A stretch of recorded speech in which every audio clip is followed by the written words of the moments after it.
you're much more concerned about your failures. You're much more concerned about your fears than anybody else out there. And I think every now and again, I kind of just have to tune myself back into that piece of it. Yeah. And it sounds like what I really like is that you've got this ability, and I've been watching the whole interview, and it's like you've got this ability to know what the different voices in your head are. Yes. Like you're very clear about like, this is the one that's being real. This is the ego.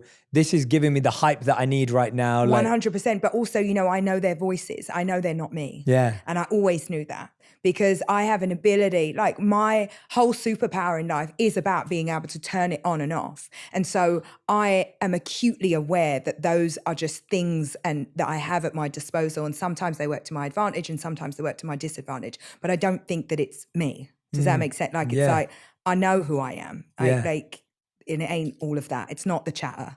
Yeah. None of it. It's just, I'm something else. Yeah.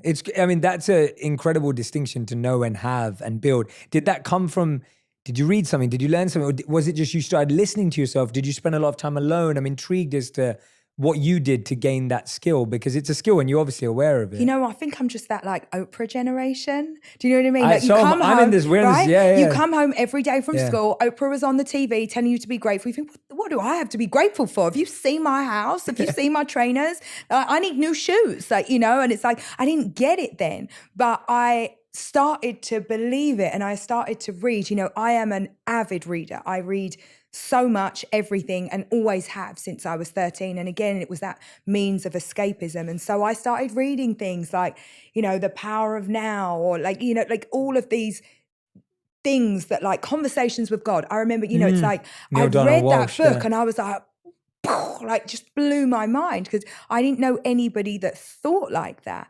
And so maybe I just absorbed it. Bit of Oprah, bit of a couple of books, you know, and it went in. Like I understood it and it made sense to me. No, it's as simple as that. And same generation, like I grew up in the same way, and it's so true how like these tiny little messages just start connecting dots. And 100%. And that's kind of what kids are built on and young people are built on. It isn't, you could have heard the same thing at school every day, but because it wasn't simplified and easy and digestible, 100%. You don't remember it, but you remember the random TV show you watched that your parents had on in the background. Exactly. Yeah. Right? So no, true. That's amazing. Yeah, no, I love witnessing it in an interview with someone where you're like, wow, this person's so aware.